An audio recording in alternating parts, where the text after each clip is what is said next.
গুলে নেব।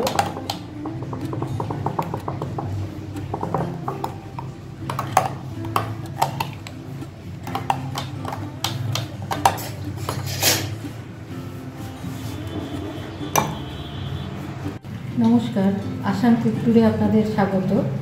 এখন আমি একটা শরবত বানাবো, তার জন্য কী কী লাগছে দেখাচ্ছি। আমি একটা গোটা শসা নিয়ে নিয়েছি, এটাকে একটু ছোট টুকরো করে নেব। এটা আমি পুরো খোসা ছাড়িয়ে নিয়েছি, নিয়ে এবার কেটে নিচ্ছি, দেখাচ্ছি। এটাকে আমি ছোট করে কেটে নিয়েছি।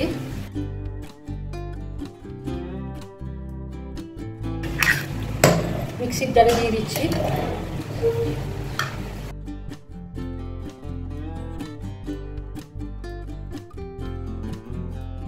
এবার এতে দিয়ে দিচ্ছি টক দই,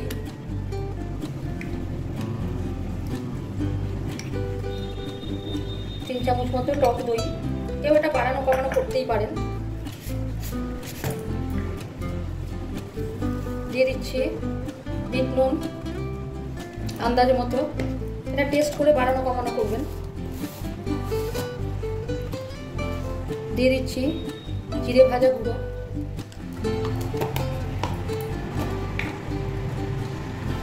দিয়ে দিচ্ছি গোলমরিচ গুঁড়ো,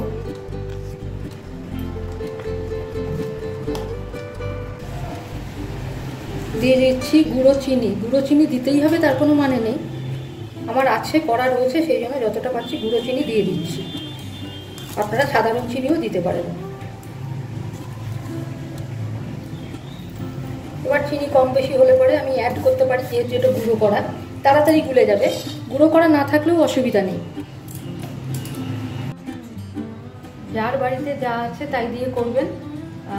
দই না হলে এমনি প্লেন জল দিয়ে, লেবু আমার আছে কিন্তু লেবু রসটা আপাতত আমি দিচ্ছি না। হ্যাঁ, তো এবার দিয়ে দিচ্ছি আরও কিছু জিনিস। দিয়ে দিচ্ছি একটু জল। এবার এটা আমি পেস্ট বানিয়ে নেব। শসাটা আমার পেস্ট করা হয়ে গেছে, দেখাচ্ছি।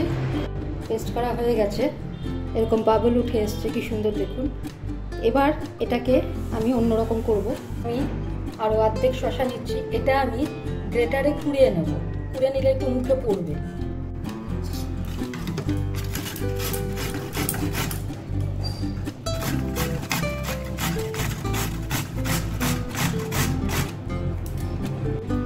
এরকম ভাবে কুড়ে নেব, একটু মুখে পড়বে। পুরোটা কুড়ে নিয়ে ফিরে আসছি। এটা আমার কুড়ানো হয়ে গেছে। এবার এটা আমি দিয়ে দিচ্ছি এই জারে।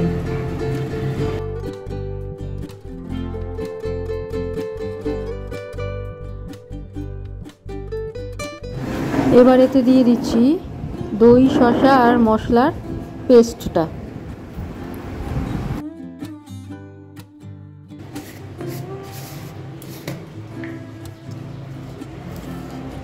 আরও চিনি গুঁড়ো দিচ্ছি।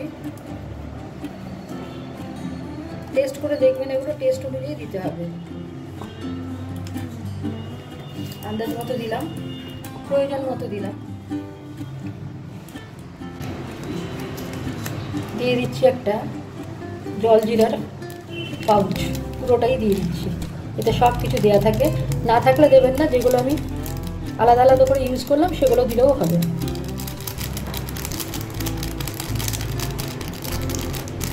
এর মধ্যে জোয়ান টোয়ান সব কিছু দেওয়া থাকে।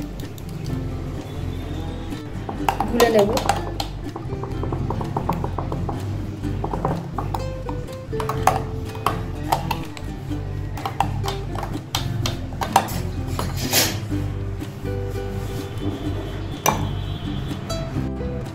আমার শসার শরবত রেডি, এবার সার্ভ করছি, দেখুন।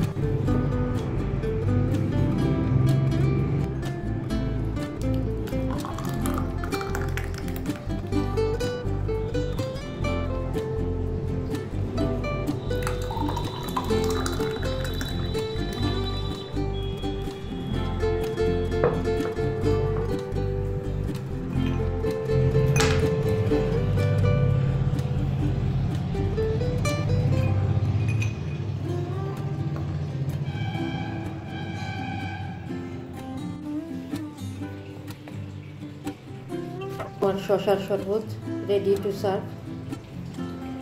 একবার এইভাবে করে দেখবেন, খেয়ে দেখবেন, ভীষণই ভালো লাগে।